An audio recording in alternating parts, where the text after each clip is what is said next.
Assalamualaikum warahmatullahi wabarakatuh. Berjumpa lagi dengan saya di Indi Channel. Sebelum melanjutkannya, ada baiknya klik tombol subscribe, like, share, and comment. Di episode ini, Acarya Chanakya menyusun strategi dengan Padmananda dan Amatya. Tiba-tiba prajurit datang membawa surat untuk Amatya dari Magadha. Isi surat tersebut mengatakan bahwa Visakha meminta Amatya untuk menemuinya di Magadha secepatnya. Acarya pun menanyakan kepada Amatya, kenapa setelah membaca surat tersebut kau merasa khawatir? Begitu, apa isi surat tersebut? Amatya pun berbohong.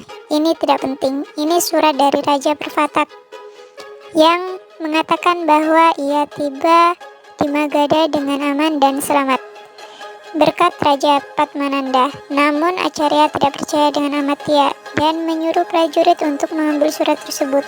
Di tempat lain, Visakha yang cemas karena dirinya bingung untuk mendapatkan racun ular tersebut. Tiba-tiba Nandini datang dan melihat Bindusara mendekati api. Nandini pun marah kepada Visakha. Visakha pun meminta maaf kepada Nandini. Nandini yang melihat tangan Visakha gemetar pun ia meminta agar Visakha mengurus dirinya sendiri. Tiba-tiba Ibu Suri dan nenek mendengar pembicaraan Nandini terhadap Visakha. Ibu Suri pun marah kepada Nandini. Di tempat lain, Chandra yang menanti kedatangan Acarya. Acarya pun datang dan menutupinya dengan kain. Acarya pun mengatakan semua kepada Chandra.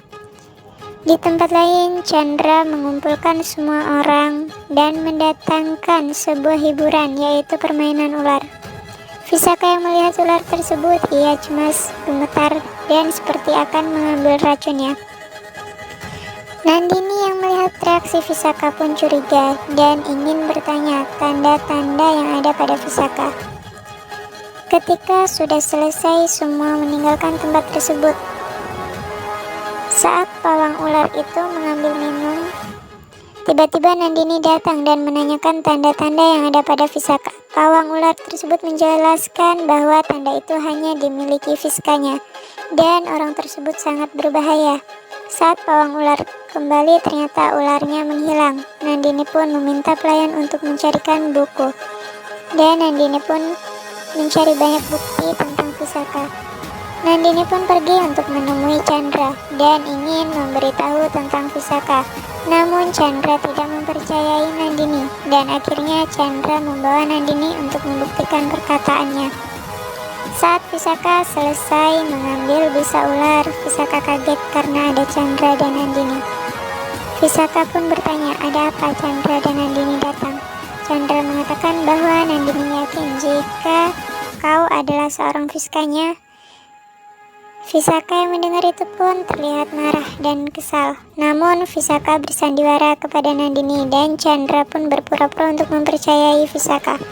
Dan Chandra meminta agar Visakha membuktikan bahwa tuduhan Nandini itu salah. Visakha pun membuktikan bahwa tatonya sudah hilang. Nandini yang melihat itu kaget hingga bukunya terjatuh dan Chandra memarahi Nandini dan meminta agar Nandini tidak menuduh Visakha.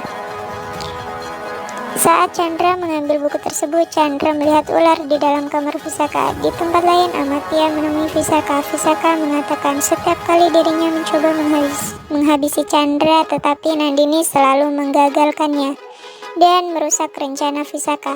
Amatya pun meminta agar Visakha melakukan itu dan membalas jasa yang diberikan Amatya kepadanya dengan melenyapkan Chandra. Amatya pun membawakan ular berbisa yang mematikan untuk Visakha-nya. Amatya pun meminta agar Visakha meminum racun tersebut sebelum menghabisi Chandra. Keesokan harinya Visakha menggendong Bindusara.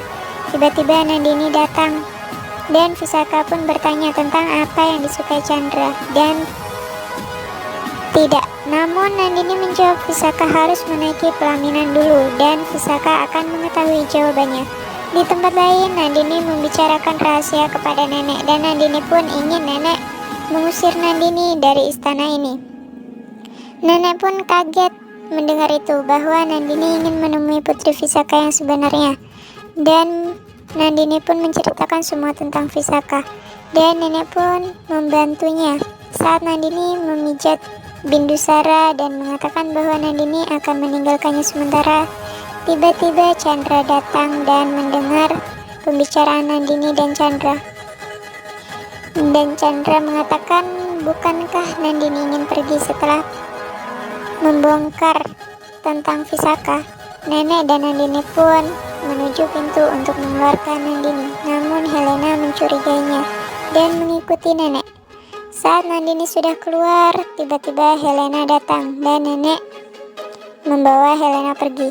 Di tempat lain, Helena menceritakan kepada Apama dan Megasthenes bahwa ia melihat Nandini namun tiba-tiba menghilang.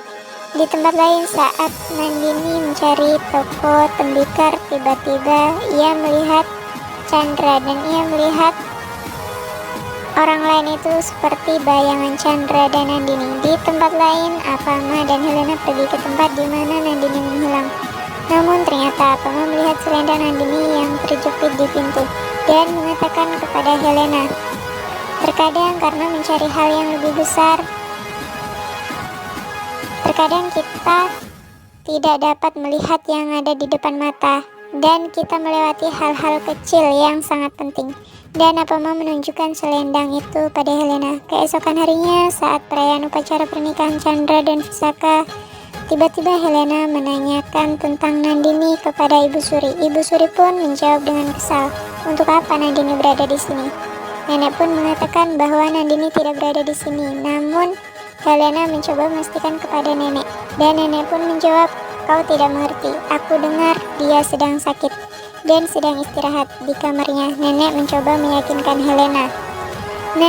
Nandini pun menemukan dan menanyakan kepada penjual bahwa ia ingin membuat iringan kotoran sapi dan butuh 2 pot. Penjual pun mengantarkan Nandini. Di tempat lain, Visaka mengirim surat kepada Chandra dan ia akan menghabisinya malam ini. Chandra pun datang. Visaka pun memberikan minuman yang beracun kepada Chandra dan Chandra mengatakan, apakah ini minuman yang istimewa?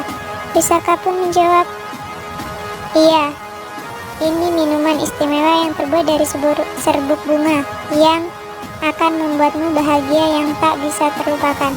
Namun Chandra mengatakan, jika begitu bagikan saja minuman ini, dan ia pun menyuruh pelayan.